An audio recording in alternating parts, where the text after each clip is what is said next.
Hi,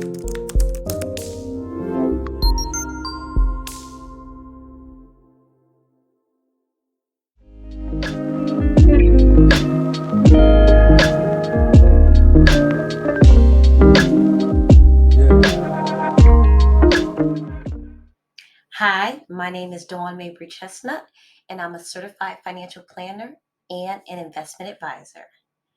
Now that the tax deadline has passed, have you discovered that you can benefit from adjusting your tax withholding? If so, keep listening. I'm going to share some information that you might find helpful. So let's start with what is tax withholding. Basically, it's the amount of money that your employer withholds from your check to send to the IRS, state, and local governments so that those taxes are paid on time. The reason why it's important is because the amount that is withheld can mean either you owe or you do not owe taxes when it comes time for you to file your tax return in April. So taxpayers in certain circumstances will want to pay a special attention to their tax withholding. And some of those individuals include if you're recently getting married and for the first time with this spouse, you will be filing filing joint taxes. So you're no longer filing as a single individual with just your income.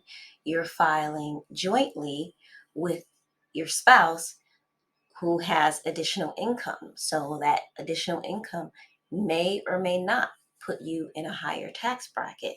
So you definitely, if recently getting married and planning to file married filing jointly, then you definitely want to pay attention to your tax withholdings. Also, if you're single and you have more than one job, each employer is withholding tax according to the salary you make with that employer.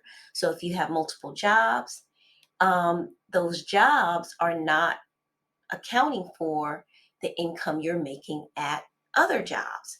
So it's up to you as the taxpayer to inform your jobs through the W-4 withholding form how much additional taxes you would want to have withheld from your paycheck to accommodate your combined higher income, especially if it puts you into a next tax bracket. So for additional information and tips on tax withholding, be sure to check out my blog. The link is in the show notes. It talks about factors that affect tax withholding and additional benefits of adjusting your tax withholding. Thank you for listening. I hope you found this information useful. Remember, you can follow us on LinkedIn, Facebook, Instagram, and you can also visit my website. Also, remember that all the information provided in this podcast is meant for educational, general purposes only and is not intended to be personal financial advice. Until next time, this is Mabery Chestnut signing off.